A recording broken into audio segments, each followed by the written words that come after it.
नमस्कार बच्चों, welcome back to my YouTube channel base of education Mathura. प्यारे बच्चों, आज हम करने वाले हैं क्लास 10th के सोशल साइंस के सैम्पल पेपर को, यानी ये प्रीवियस ईयर के क्वेश्चन पेपर हैं और इसके आंसर को हम करने वाले हैं। ठीक है, क्योंकि इस सैम्पल पेपर को अगर कर लेते हैं आप तो आपके एग्जाम में बहुत सारे जो क्वेश्चन है पूछे जाएंगे। ठीक है, तो वीडियो को लास्ट तक जरूर देखना। अब वीडियो पसंद आई तो वीडियो को एक लाइक शेयर जरूर करना, और चैनल पर पहली बार विजिट कर रहे हैं तो चैनल को सब्सक्राइब कर लेना, क्योंकि हम अपने चैनल पर क्या है सभी सब्जेक्ट के सैम्पल पेपर यानी कि प्रीवियस ईयर पेपर को उसकी विथ आंसर के साथ कराने वाले हैं। ठीक है, तो चलिए हम शुरू करते हैं पहले क्वेश्चन को। ठीक है, तो यहाँ पर देख पा रहे हैं, इंस्ट्रक्शन को आप पढ़ लीजिएगा। ठीक है, हिंदी इंग्लिश दोनों में पेपर होगा। ठीक है, और यहाँ पर हम क्या है पहले क्वेश्चन को देखते हैं। ठीक है, लास्ट क्वेश्चन तक बने रहिएगा। ठीक है, अब अपनी तैयारी को देखिए, आपकी तैयारी कैसी है। ठीक है, क्योंकि आप एग्जाम देने वाले हैं। ठीक है, तो प्यारे बच्चों, यहाँ पर देख पा रहे हो कि पहला क्वेश्चन आपसे पूछा गया है आपके हिस्ट्री से, चैप्टर नंबर 1 से। ठीक है, क्या कहा गया है एग्जाम में, ये देखो क्वेश्चन जो है एग्जाम के दृष्टिकोण से बहुत ही महत्वपूर्ण है, इसको आईएमपी कर लीजिए, क्योंकि इस टाइप से जो क्वेश्चन एग्जाम में एक पूछे जाते हैं। ठीक है, कि कुछ विशेषताएँ हैं, इसके महत्व क्या है, यानी ठीक है सिंबल से क्वेश्चन एक पूछे जाएंगे। ठीक है, आपको बताना है, क्या बताना है यहाँ पर कि जर्मेनिया के रूपक की निम्नलिखित विशेषताओं का उनके महत्व के साथ मिलान कीजिए और सही विकल्प का आपको चयन करना है। ठीक है, तो यहाँ पर ये इनकी विशेषता है, ये इनके महत्व है, आपको बताना है, यानी कि टूटी हुई जो जंजीर है इसकी विशेषता क्या है। ठीक है, टूटी हुई जो जंजीर इसकी विशेषता क्या है, तो आप सभी लोग को पता होगा इसकी विशेषता क्या है, आज़ादी मिलना। आगे है बाज छाप कवच। ठीक है, बाज छाप कवच इसकी विशेषता क्या है, तो इसकी विशेषता है शक्ति। ठीक है, अब फिर यहाँ पर देखेंगे तलवार, तलवार का मतलब क्या है, ये मुकाबले की तैयारी। ठीक है, तलवार का मतलब है ये मुकाबले की तैयारी। अब बच गया सी, सी में क्या वसूल पत्तियों का ताज यानी कि बहादुरी। ठीक है, तो इस तरह से मिलान करेंगे और यहाँ पर देखेंगे ऑप्शन क्या है, बी यहाँ पर करेक्ट हो जाएगा। ठीक है, तो पहले क्वेश्चन का जो आंसर हो जाएगा ऑप्शन बी। ठीक है, चलिए सेकेंड क्वेश्चन को देखेंगे प्यारे बच्चों, कि निम्नलिखित में से कौन सा पहलू बी आर अम्बेडकर और ई वी रामास्वामी नायकर के लेखन में समान था। ठीक है, देखिए आपको बताना, वीडियो थोड़ी सी फास्ट होगी बच्चों, क्योंकि बहुत सारे क्वेश्चन है, कराने में टाइम ज़्यादा लग जाएगा, इसलिए जल्दी जल्दी आप देखेंगे। ठीक है, तो इस सेकेंड क्वेश्चन का जो राइट आंसर आपको यहाँ पर हो जाएगा सीधे ऑप्शन ए हो जाएगा, कि भारत में जाति व्यवस्था पर लेख लिखना, दोनों में ये समानता थी। थर्ड क्वेश्चन है कि निम्नलिखित में से किसने भारत में पहले लोहा और इस्पात उद्योग की स्थापना की। ठीक है, तो ये आप सभी जानते हैं, ऑप्शन ए हो जाएगा यहाँ पर JRD टाटा ने। ठीक है, जिसको टिस्को के नाम से भी जाना जाता था कंपनी। आगे देखेंगे, ये सेक्शन ए आपके इंग्लिश मीडियम में भी है, इंग्लिश मीडियम वाले बच्चे देख लेंगे। ठीक है, पहले का ऑप्शन बी सही था, दूसरे का ऑप्शन ए था, तीसरे का ऑप्शन ए था। ठीक है, चलते हैं क्वेश्चन नंबर 4 की तरफ। 4 में क्या कहा गया है आप यहाँ पर देखेंगे। ठीक है, कि निम्नलिखित को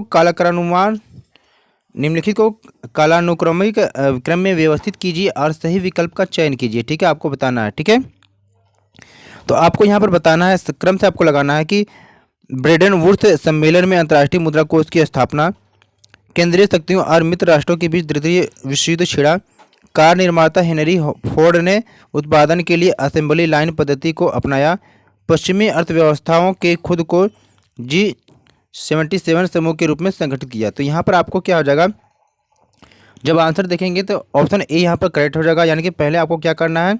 ठीक है, तो पहले आपको यहाँ पर करना है थर्ड को। ठीक है, फिर करना आपको सेकेंड को करना है, फिर इसके बाद फर्स्ट को करना है, लास्ट में आपको फोर्थ वाले को करना है। ठीक है, ये आपका क्रम होगा। ठीक है, चलिए आगे चलते हैं, क्वेश्चन 5 को देखते हैं। 5 क्वेश्चन में क्या कर रहा है कि निम्नलिखित जानकारी की सहायता से फसल की पहचान कीजिए और सही विकल्प का चयन कीजिए। ठीक है, यानी ये जो जानकारी है इसको, इस जानकारी को देखने के बाद आपको बताइए किस फसल की ये विशेषता है। तो पहला कर रहा है, यह दूसरी सबसे महत्वपूर्ण अनाज की फसल है, यह रबी की फसल है, इसे उगने के लिए ठंडे मौसम और पकने के लिए खिली धूप की आवश्यकता होती है, इसके लिए 50 से 75 सेंटीमीटर वार्षिक वर्षा की आवश्यकता होती है। तो ये सारी विशेषताएं किसकी ओर इंगित कर रही हैं, गेहूं के लिए। ठीक है, अगर आपका भी आंसर गेहूं रहा होगा तो बहुत अच्छी बात है, क्योंकि बिल्कुल सही आपने सोचा था। ठीक है, अब यहाँ पर इंग्लिश का पेपर है, इंग्लिश वाले बच्चे देख लेंगे। ठीक है, उसी के हिसाब से। ठीक है, ऑप्शन सेम सेम वैसे ही है।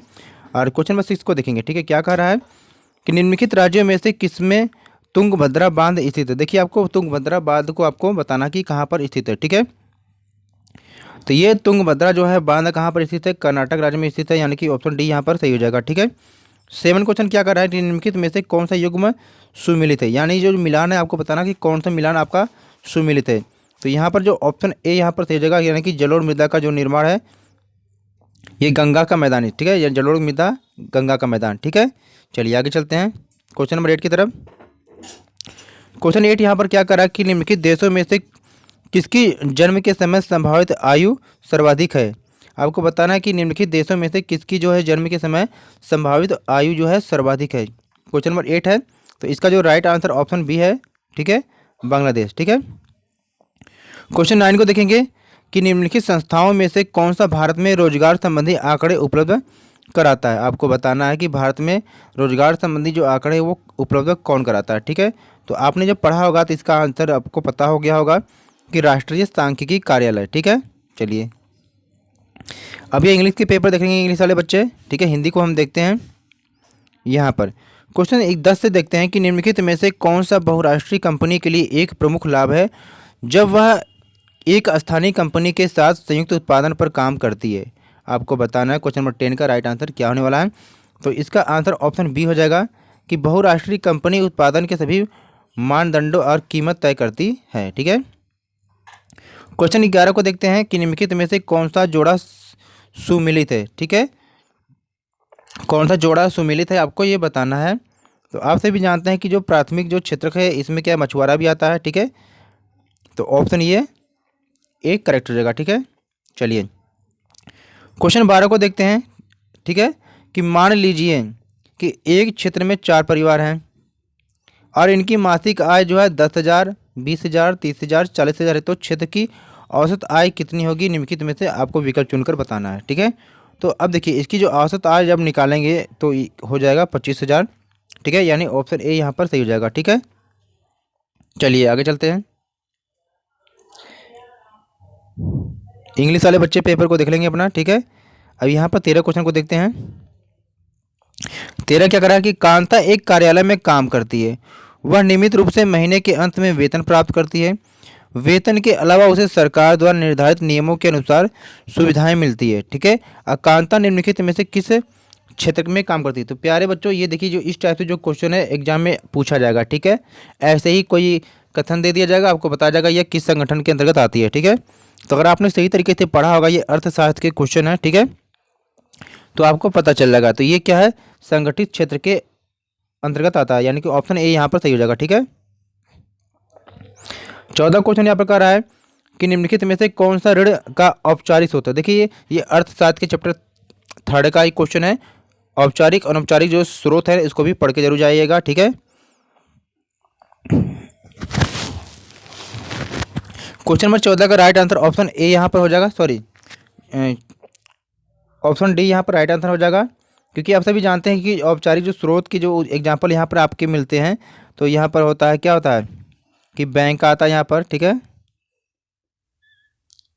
बैंक है, सहकारी समितियाँ हैं, ठीक है। तो ये आपके औपचारिक है, बाकी ये जो 3 आपके अनौपचारिक स्रोत के अंतर्गत आ जाएंगे, ठीक है।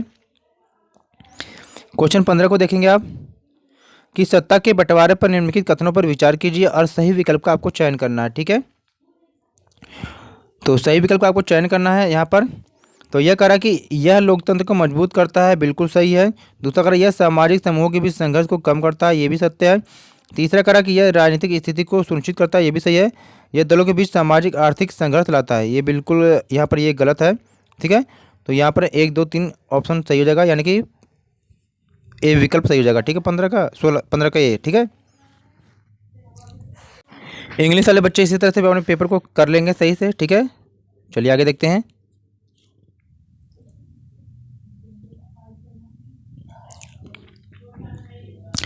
क्वेश्चन 16 क्या कर रहे हैं प्यारे बच्चों, यहाँ पर क्वेश्चन जल्दी एक बार रिपीट कर लेंगे, देखते हैं, ठीक है। क्वेश्चन नंबर जो 13 है, 13 का राइट आंसर यहाँ पर हो जाएगा, ठीक है।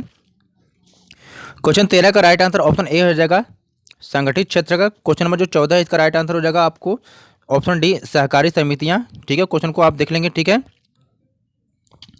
चलिए देखते हैं क्वेश्चन नंबर 15 को। क्वेश्चन नंबर 15 है, इसका 15 का जो राइट आंसर हो जाएगा ऑप्शन ए हो जाएगा। 1, 2 और 3 सही है, ठीक है। चलिए यानी 1, 2 और 3 ये सही हो जाएगा। अब यहाँ पर देखते हैं इंग्लिश के क्वेश्चन आप देख लीजिएगा, ठीक है। और इसके बाद हम देखते हैं यहाँ पर क्वेश्चन नंबर 16, ठीक है। कारण कथन वाले जो क्वेश्चन आपके एग्जाम में पूछे जाते हैं, तो जो यहाँ पर कारण दे रखा है कि वह चुनाव लोकतंत्र की आत्मा है, सही है। और चुनाव राजनीतिक भागीदारी का विस्तार करता है, ये भी सही है। एक दूसरे की व्याख्या भी करता है, तो यहाँ पर ऑप्शन ए सही हो जाएगा, ठीक है। 17 क्वेश्चन को देखेंगे, आपको यहाँ पर मिलान करना है। तो रक्षा आपका किससे हो जाएगा, सॉरी रक्षा आपका यहाँ पर हो जाएगा, रक्षा संघ सूची हो जाएगा, कंप्यूटर अवशिष्ट सूची हो जाएगा, विवाह समर्थ सूची। अब पुलिस जो आपका है, जो पुलिस आपका हो जाएगा यहाँ पर 17 क्वेश्चन का ऑप्शन डी यहाँ पर सही हो जाएगा, ठीक है। यहाँ पर देखेंगे इस प्रकार से, तो दूसरे पहले का आपका 2 हो जाएगा, पहले का दूसरा हो जाएगा, सही, ठीक है। इसके बाद देखेंगे जो दूसरे का तीसरा हो जाएगा, ठीक है। फिर इसके बाद देखेंगे जो आपका है दूसरे का तीसरा हो जाएगा, फिर तीसरे का पहले हो जाएगा, ठीक है। और चौथा का चौथा हो जाएगा, ठीक है। ऑप्शन डी यहाँ पर 17 का हो जाएगा। चलिए आगे देखते हैं। फिर यहाँ पर इंग्लिश में देख लेंगे सारे क्वेश्चन को, ठीक है। यहाँ पर फिर 18 क्वेश्चन को देखेंगे। आपसे पूछा जा रहा है कि समकालीन विश्व में सरकार सबसे लोकप्रिय जो है रूप कौन सा है, तो ये लोकतांत्रिक है, ठीक है। और ये 19 क्वेश्चन को आप देखेंगे, यहाँ पर कारण कथन वाला है, तो यहाँ पर ऑप्शन ए सही हो जाएगा, क्योंकि दोनों एक दूसरे की व्याख्या भी कर रहा है, ठीक है। ये सही है, ये सही है, ठीक है। 20 क्वेश्चन को देखते हैं कि निम्नलिखित में से कौन सा मामला पारिवारिक कानूनों से संबंधित नहीं है, तो ये आपका हो जाएगा ऑप्शन डी हो जाएगा, वित्त हो जाएगा, ठीक है। चलिए आगे देखते हैं।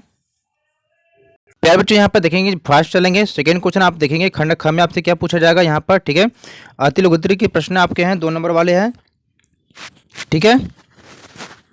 यहाँ पर पूछेंगे कि यूरोप में रूमानीवाद की सांस्कृतिक आंदोलन के रूप में व्याख्या कीजिए, ठीक है। तो यहाँ पर इसका आंसर देखेंगे जब आप, तो क्या हो जाएगा यहाँ पर कि रूमानी कलाकारों और कवियों ने तर्क वितर्क और विज्ञान के महिमा मंडन की आलोचना की और उसकी जगह भावनाओं, अंतर्दृष्टि और रहस्यवादी भावनाओं पर क्या है जोर दिया, ठीक है। अगला पॉइंट में जब आप देखेंगे यहाँ पर, उनका प्रयास था कि एक साझा सामूहिक विरासत की भावना और एक सांस्कृतिक अतीत को राष्ट्र का आधार बनाया जाए। तीसरा पॉइंट में यहाँ पर देखेंगे, जर्मन दार्शनिक योहान गॉटफ्रीड हर्डर जैसे रोमानी चिंतकों ने दावा किया कि सच्ची जर्मन संस्कृति आम लोगों के बीच होती है, ठीक है। अगला है कि लोकगीतों, जनकाव्य और लोक नृत्यों के माध्यम से राष्ट्र की सच्ची आत्मा को लोकप्रिय बनाया गया। इनमें से कोई भी लिख सकते हैं, और इसके अलावा भी आप लिख सकते हैं जो आपको पता होगा। लोक संस्कृति के इन स्वरूपों को इकट्ठा करके छापना राष्ट्र के निर्माण की परियोजना के लिए आवश्यक था, ठीक है। यानी कि अलग भी पॉइंट भी लिख सकते हैं। अब इसमें अथवा वाले क्वेश्चन दिया है, इसको भी देखते हैं क्या करा है कि 1848 में फ्रांस के फ्रेडरिक सारियो के सपनों की जनतांत्रिक और सामाजिक गणतंत्र के संदर्भ में व्याख्या कीजिए, ठीक है। तो इसका आंसर आप यहाँ पे देख लेंगे, ठीक है। 1848 में फ्रेडरिक सारियो नामक फ्रांसीसी कलाकार, ये एक कलाकार था, ने जनतांत्रिक और सामाजिक गणतंत्र से बने विश्व के अपने सपने की कल्पना करते हुए 4 चित्रों की एक श्रृंखला बनाई थी इन्होंने, जैसे कि आपने पहले ही देखा होगा, ठीक है। फिर क्या है, श्रृंखला के पहले चित्र में यूरोप और अमेरिका के लोग को दिखाया गया है। सभी उम्र और सामाजिक वर्गों के स्त्री पुरुष एक लंबी लाइन में स्वतंत्रता की प्रतिमा की प्रार्थना करते हुए जा रहे हैं, ठीक है। आगे दे रहा कि फ्रांसीसी क्रांति के समय कलाकार स्वतंत्रता को क्या महिला के रूप में भी क्या है दर्शाया गया है, ठीक है, जिसके हाथ में एक ज्ञानोदय की मशाल और दूसरे हाथ में मनुष्य के अधिकारों की घोषणा का पुस्तक है, ठीक है। यह निरंकुश संस्थानों प्रतीकों के विरुद्ध था। सारियो ने कल्पनादर्श में दुनिया के लोग, यानी सारियो की जो कल्पनादर्श में था, इसमें दुनिया के लोग अलग राष्ट्रों के समूहों में बटे हुए हैं, ठीक है। श्रेणियों के समूहों की पहचान उनके कपड़ों और राष्ट्रीय पोशाक से होती है। उनका मानना था कि ऊपर स्वर्ग से ईसा मसीह, संत और फरिश्ते इस दृश्य पर क्या अपनी नजरें टिकाए हुए हैं, ठीक है। तो आगे भी देखा है स्वतंत्रता की मूर्ति से कहीं आगे इस जुलूस का जो नेतृत्व कौन कर रहा है, संयुक्त राज्य अमेरिका और स्विट्जरलैंड कर रहे हैं, जो तब तक राष्ट्र राज्य बन चुके हैं, ठीक है। चित्रकार ने उनका प्रयोग दुनिया के राष्ट्रों के बीच भाईचारे के प्रतीक के रूप में क्या है किया है। इसके अलावा कोई भी अन्य भी होगा, आप उसको कर सकते हैं, ठीक है। अब इसको आपको बताना है। आगे देखिए क्वेश्चन नंबर 22 को देखते हैं, ठीक है। 22 क्या कर रहा है यहाँ पर, कह रहा है यहाँ पर कि रोपड़ कृषि की किन्हीं 2 विशेषताओं को बताना है। तो रोपड़ कृषि की इन सारी विशेषताओं में से कोई 2 आप लिख लेना, ठीक है। जैसे इसमें है कि उच्च पैदावार प्राप्त करने के लिए आधुनिक निवेशों, जैसे अधिक पैदावार देने वाले बीजों, रासायनिक उर्वरकों और कीटनाशकों का प्रयोग। एक वृहद क्षेत्र में एकल फसल बोई जाती है। रोपण कृषि उद्योग और कृषि के बीच के अंतरापृष्ठ है। रोपण कृषि अत्यधिक पूंजी और श्रमिकों की सहायता से की जाती है। इससे प्राप्त सारा उत्पादन उद्योग में कच्चे माल के रूप में भी प्रयोग होता है। भारत में चाय, कॉफ़ी, रबड़, गन्ना, केला आदि महत्वपूर्ण क्या रोपण फसलें हैं। तो ये रोपण फसलें के एग्जाम्पल लीजिए, एग्जाम में पूछा जाएगा। ठीक है, आगे क्या है कि असम और उत्तरी बंगाल में चाय, कर्नाटक में कॉफ़ी, इन राज्यों की मुख्य क्या है रोपण फसलें हैं। कृषि के वाणिज्यीकरण का स्तर विभिन्न प्रदेशों में अलग अलग है। उदाहरण के लिए हरियाणा और पंजाब में चावल वाणिज्य की एक कृषि फसल है, लेकिन उड़ीसा में यह आजीविका की एक फसल है। ठीक है, तो इसके अलावा और भी कोई अन्य होगा पॉइंट तो लिख लेंगे। क्वेश्चन नंबर 23 का आंसर देखते हैं बच्चों यहाँ पे। किन्हीं दो प्रावधानों की व्याख्या कीजिए जो भारत को एक धर्मनिरपेक्ष राज्य बनाते हों। तो ये सारे पॉइंट है, इसमें से लिख लेंगे आप। ठीक है, क्या क्या है कि भारत में किसी भी धर्म को राष्ट्रीय धर्म के रूप में स्वीकार नहीं किया गया है। हमारा संविधान किसी भी धर्म को विशेष दर्जा नहीं देता है।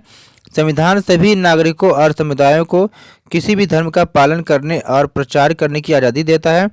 संविधान धर्म के आधार पर किए जाने वाले किसी तरह के भेदभाव पर रोक लगाता है। धर्मनिरपेक्षता एक ऐसा विचार है जो हमारे देश की नींव का निर्माण करता है। साथ ही संविधान राज्य को धार्मिक समुदायों के बीच समानता सुनिश्चित करने के लिए धर्म के मामलों में हस्तक्षेप करने की अनुमति देता है। ठीक है, क्वेश्चन नंबर 24 है, देखते हैं। कल्पना कीजिए कि आप ग्राम प्रधान हैं। किन्हीं दो गतिविधियों का आपको सुझाना है जो आपको लगता है कि ग्रामवासियों की आय बढ़ाने के लिए क्या है किया जाना चाहिए। यानी कि आप किसी गांव का ग्राम प्रधान है, कोई ऐसे भी आपको सुझाव देना है जिससे क्या है ग्रामवासियों की आय बढ़ सके। ठीक है, तो यहाँ पर कई सारा दिया हुआ है, कोई भी लिख सकते हैं। लिख सकते हैं यहाँ पर है कि जल संग्रह का विकास करना, सिंचाई सुविधाओं का विकास करना, स्वयं सहायता समूहों का विकास करना, पशुपालन का विकास करना, ढांचागत सुविधाओं का विकास करना, कुटीर उद्योगों का विकास करना। इसके अलावा भी कोई अन्य भी पॉइंट होगा तो उसको भी कर लेंगे। ठीक है, खंड ग को हम करते हैं। लघुत्तरीकृत प्रश्न है जो 3 नंबर के पूछे जाते हैं। ठीक है, पहला क्वेश्चन दिया है कि 19वीं शताब्दी के दौरान भारत में धार्मिक सुधारों पर मुद्रण संस्कृति के प्रभाव की व्याख्या कीजिए। ठीक है, अब यहाँ पर जब देखेंगे तो आंसर में दे रखा है यहाँ पर कि प्रिंट के कारण तत्कालीन समय में धार्मिक विषयों पर गहन वाद विवाद प्रारंभ हो गए थे। अलग अलग समूह औपनिवेशिक समाज में हो रहे परिवर्तनों से संघर्ष करते हुए धर्म की अपनी अपनी व्याख्या पेश कर रहे थे। अगला कर रहा है कि कुछ तो मौजूदा रीति रिवाजों की आलोचना करते हुए उनमें सुधार चाहते थे, जबकि कुछ अन्य समाज सुधारकों के तर्कों के खिलाफ खड़े थे। ये सारे वाद विवाद प्रिंट में एवं सरेआम पब्लिक हुए थे। अगला है कि छपी हुई पुस्तकाओं और अखबारों ने न केवल नए विचारों का प्रचार प्रसार किया बल्कि उन्होंने बहस की रूपरेखा भी निश्चित की। ठीक है, आगे देखते हैं कि समाज और धर्म सुधारकों तथा हिंदू रूढ़वादियों के बीच विधवा दाह, एकेश्वरवाद, ब्राह्मण पुजारी वर्ग और मूर्ति पूजा जैसे मुद्दों को भी लेकर तीव्र वाद विवाद। ठीक है, बंगाल में जैसे जैसे बहस चली लगातार बढ़ती तादाद में पुस्तिकाओं और अखबारों के जरिए तरह तरह के तर्क समाज के बीच आने लगे। ठीक है, ज़्यादा से ज़्यादा लोगों तक पहुंचने के लिए क्या है पहुंचने के विचार से इन्हें आम बोलचाल की भाषा में छापा गया। राजा राम मोहन राय ने 1821 में संवाद कौमुदी प्रकाशित किया। रूढ़वादियों ने अपने विचारों से टक्कर लेने के लिए समाचार चंद्रिका का सहारा लिया था। ठीक है, तो यहाँ सारे इन पॉइंटों में से कोई भी लिख लेंगे आप। ठीक है, क्वेश्चन नंबर 26 को देखते हैं। सूचना प्रौद्योगिकी ने इलेक्ट्रॉनिक उद्योग को किस प्रकार प्रभावित किया है, स्पष्ट कीजिए। ठीक है, इनमें से कोई भी लिख सकते हैं आप। पहला है इलेक्ट्रॉनिक उद्योग के अंतर्गत उत्पादों की एक विस्तृत श्रृंखला शामिल है। इसमें transistor set, television, telephone, cellular telecom, telephone exchange, radar, computer और कई अन्य उपकरण भी हैं। अगला है हार्डवेयर और सॉफ्टवेयर में निरंतर विकास इलेक्ट्रॉनिक उद्योग की सफलता के लिए आवश्यक है। इसने इलेक्ट्रॉनिक उद्योग में अधिक उत्पादकता, सेवा की गुणवत्ता और दक्षता का विकास किया है। ठीक है, क्वेश्चन 27 को आप देखेंगे। विकास की धारणीयता के प्रश्न पर प्रकृति एवं विकास की प्रक्रिया पर कई नए प्रश्न उठते हैं। उदाहरण सहित व्याख्या कीजिए। आपको इनमें से आपको लिख लेना, ठीक है। कि विकास के लिए पर्यावरण का संरक्षण आवश्यक है। किसी भी अर्थव्यवस्था में भूजल, पवन ऊर्जा और सौर ऊर्जा जैसे नवीकरणीय संसाधनों का उपयोग करके विकास को बनाया जा सकता है। आगे है, हमारे पास पृथ्वी पर संसाधनों का एक निश्चित भंडार है जिसकी भरपाई नहीं की जा सकती है, इसलिए इसे सतत विकास के लिए संरक्षित करने की आवश्यकता है।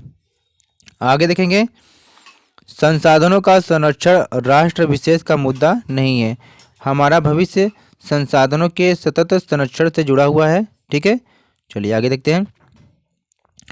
क्वेश्चन 28 को देखते हैं बच्चों। यहाँ पर कह रहा है कि राजनीतिक दल के किन्हीं 3 कार्यों की व्याख्या कीजिए।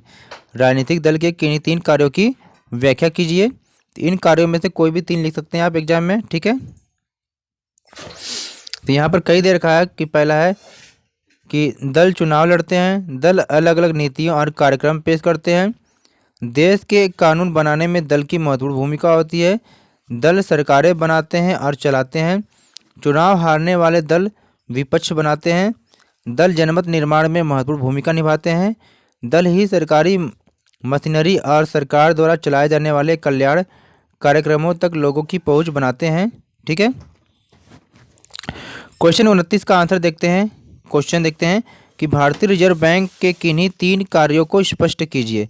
तो भारतीय रिजर्व बैंक के कार्य आप सभी जानते हैं, ठीक है। इसको बैंकों का बैंक कहा जाता है। तो इसके कार्य को देखते हैं। भारतीय रिजर्व बैंक केंद्रीय सरकार की ओर से करेंसी जारी करता है। यह ऋण के औपचारिक स्रोत की कार्यप्रणाली की निगरानी रखता है। भारतीय रिजर्व बैंक नगद शेष बनाए रखने के लिए बैंकों की निगरानी करता है। भारतीय रिजर्व बैंक देखता है कि बैंक केवल लाभ अर्जित करने वाले व्यवसायियों व्यापारियों को ही ऋण उपलब्ध नहीं करा रहा है, बल्कि छोटे किसानों, लघु उद्योगों, छोटे कर्जदारों को भी ऋण दे रहे हैं।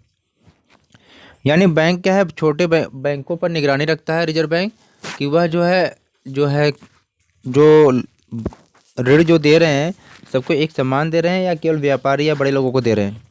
समय समय पर बैंकों द्वारा आरबीआई को यह जानकारी देनी पड़ती है कि वे कितना और किसको ऋण दे रहे हैं और उसकी ब्याज की दर क्या है, ठीक है। आगे देखते हैं। इसमें अथवा वाले क्वेश्चन दे रखा है, लोगों से स्वीकार की गई मुद्रा के संबंध में बैंकों की भूमिका की व्याख्या कीजिए। आंसर देखते हैं कि बैंक जमा स्वीकार करते हैं और जमा राशि पर ब्याज के रूप में राशि का भुगतान करते हैं। दूसरा है, बैंक अपनी जमा राशि का केवल एक छोटा सा हिस्सा अपने पास नकद के रूप में रखते हैं। कितना? 15% रखते हैं, ठीक है। इसे किसी एक दिन में जमाकर्ताओं द्वारा धन निकालने की संभावना को देखते हुए रखा जाता है, ठीक है। आगे देखते हैं कि बैंक जमा राशि के एक बड़े भाग को ऋण देने के लिए इस्तेमाल करते हैं। बैंक लोगों की ऋण आवश्यकताओं को पूरा करने के लिए जमा राशि का उपयोग करते हैं। इस तरह बैंक जिनके पास अतिरिक्त राशि है, जमाकर्ता और जिन्हें राशि की आवश्यकता होती है, कर्जदार के बीच मध्यस्थता का काम करता है। बैंक जमा राशि की तुलना में ऋणों पर अधिक ब्याज दर वसूलते हैं। यानी कि आपके जो अगर पैसा जमा है तो उस पर ब्याज कम आपको देगा, लेकिन अगर आपने ऋण लिया है तो आपसे ब्याज ज़्यादा लेगा, ठीक है।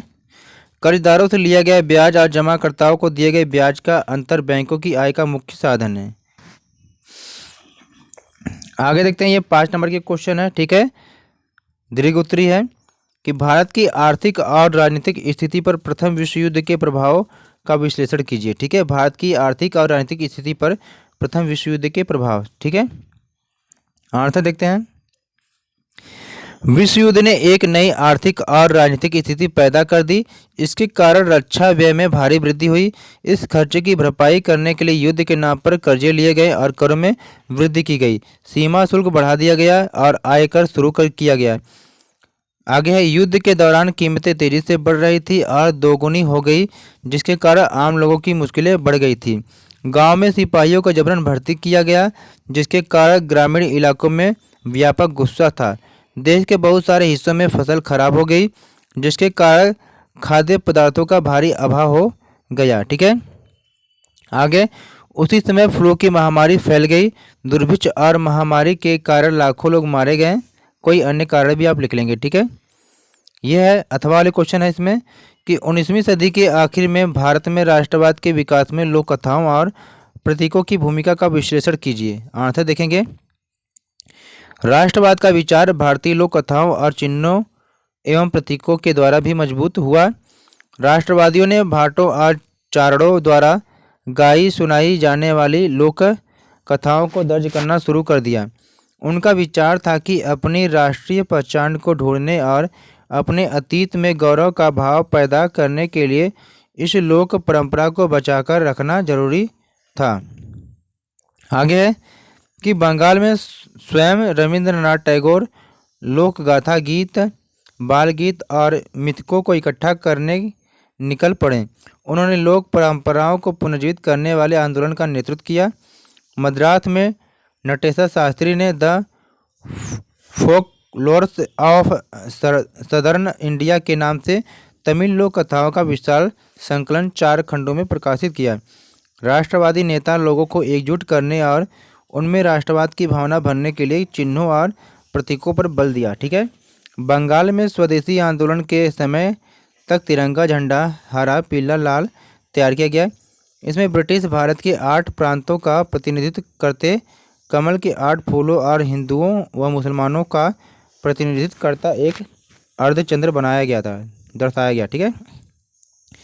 और 1921 तक गांधी जी ने भी स्वराज झंडा का तैयार कर लिया था। यह भी तिरंगा सफ़ेद, हरा और लाल था। इसके मध्य में गांधीवादी प्रतीक चरखे को जगह दी गई थी। ठीक है। तो ये 1921 में तैयार किया गया था। ठीक है। अगला क्वेश्चन यहाँ पर करा है 31 क्वेश्चन कि सक्षम परिवहन के साधन तीव्र विकास हेतु पूर्व अपेक्षित है। इस कथन को क्या है, न्याय संगत ठहराइए। ठीक है। तो इसका आंसर देखेंगे आप कि वस्तुओं तथा सेवाओं का लाना ले जाना पृथ्वी के 3 महत्वपूर्ण क्षेत्रों पर किया जाता है। तो प्यारे बच्चों, आप क्वेश्चन को देख के लग रहा होगा कि इस क्वेश्चन में हम क्या आंसर लिखेंगे, लेकिन जैसे ही आंसर को आप देखते हैं तो आपको समझ में आ जाएगा कि इस क्वेश्चन में किस टाइप के आंसर कैसे क्या लिखते हैं। ठीक है। इसलिए वीडियो को लास्ट तक देखना। स्थल, जल तथा वायु, इन्हीं के आधार पर परिवहन को स्थल, जल एवं वायु में वर्गीकृत किया गया है। सक्षम व तीव्र गति वाले परिवहन से आज संसार एक बड़े गांव में परिवर्तित हो गया है। परिवहन क्या है, दुनिया के सभी हिस्सों से जुड़ने में हमारी मदद करता है। रेल परिवहन अनेक कार्यों में सहायक है, जैसे व्यापार, भ्रमण, तीर्थ यात्राएं व लंबी दूरी तक सामान व परिवहन आदि। ठीक है। पाइपलाइन का प्रयोग कच्चा तेल तथा प्राकृतिक गैस को शोधनशालाओं तथा कारखानों तक पहुंचाने में किया जाता है। ठीक है। जल परिवहन परिवहन का सबसे सस्ता साधन है तथा अंतर्राष्ट्रीय व्यापार में सहायक है। वायु परिवहन तीव्रतम, आरामदायक व प्रतिष्ठित परिवहन का एक साधन है। ठीक है। चलिए देखिए, यह पेपर में पूछा जाता है कि सड़क परिवहन रेल परिवहन की अपेक्षा अधिक सुविधाजनक है। इस कथन की व्याख्या कीजिए। अथवा वाले क्वेश्चन है, आंसर है कि रेलवे लाइन की अपेक्षा सड़कों की निर्माण लागत बहुत कम है। अपेक्षाकृत ऊबड़ खाबड़ व विच्छिन्न भूभागों पर सड़कें बनाई जा सकती है।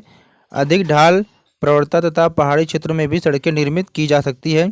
अपेक्षाकृत कम व्यक्तियों, कम दूरी व कम वस्तुओं के परिवहन में भी ये सड़क क्या है, मितव्ययी है। आगे है कि यह घर घर सेवाएं उपलब्ध करवाता है तथा सामान चढ़ाने व उतारने की लागत भी अपेक्षाकृत कम है। सड़क परिवहन अन्य परिवहन साधनों के उपयोग में एक कड़ी के रूप में भी कार्य करता है, जैसे सड़क, रेलवे स्टेशन, वायु व समुद्री पत्तनों को जोड़ती है। कोई अन्य कारण भी होगा तो उसको भी आप लिख लेंगे। ठीक है। क्वेश्चन 32 का आंसर देखते हैं यहाँ पर। ठीक है।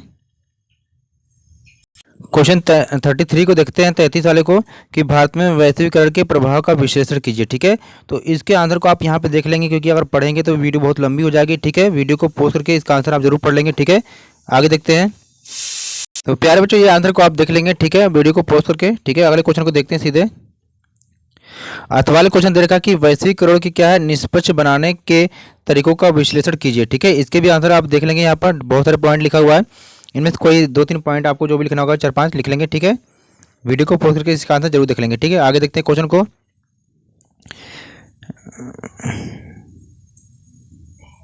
प्यारे बच्चों, यहाँ पर हम पैराग्राफ वाले क्वेश्चन को देखते हैं, केस स्टडी वाले क्वेश्चन। ठीक है।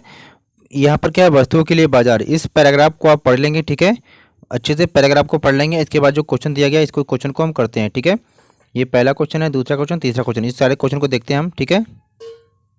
तो ये आपके सोर्स वाले क्वेश्चन के आंसर है। यहाँ पर पहला क्वेश्चन यहाँ पर दिया गया था कि अंग्रेजों द्वारा भारत में वस्तुओं का विज्ञापन किस प्रकार किया जाता है। तो आंसर है कि भाई लेबल के माध्यम से, भारतीय देवी देवताओं की छवियां लगाकर भी, कैलेंडर पे, कोई अन्य भी कारण होगा तो लिख लेंगे, ठीक है। और सेकंड क्वेश्चन में यहाँ पर क्या कहा गया था आपको कि औपनिवेशिक भारत के दौरान विज्ञापनों के माध्यम से नए उपभोक्ताओं कैसे बने, ठीक है। औपनिवेशिक भारत के दौरान विज्ञापनों के माध्यम से नए उपभोक्ता कैसे बने। तो आंसर है कि विज्ञापन विभिन्न उत्पादों को जरूरी और वांछनीय बना देते हैं। ये लोगों की सोच बदल देते हैं और नई ज़रूरतें पैदा कर देते हैं। ये अखबारों, पत्रिकाओं, होर्डिंगों, गली की दीवारों में छपे होते हैं। विज्ञापनों ने विभिन्न उत्पादों के लिए बाजार को फैलाने में एक नई उपभोक्ता संस्कृति को रचने में भूमिका निभाई है, ठीक है। अगला क्वेश्चन यहाँ पर दे रखा है, क्या है कि औद्योगिकरण के दौरान विज्ञापनों के माध्यम से दिए गए संदेशों की व्याख्या आपको कीजिए, ठीक है।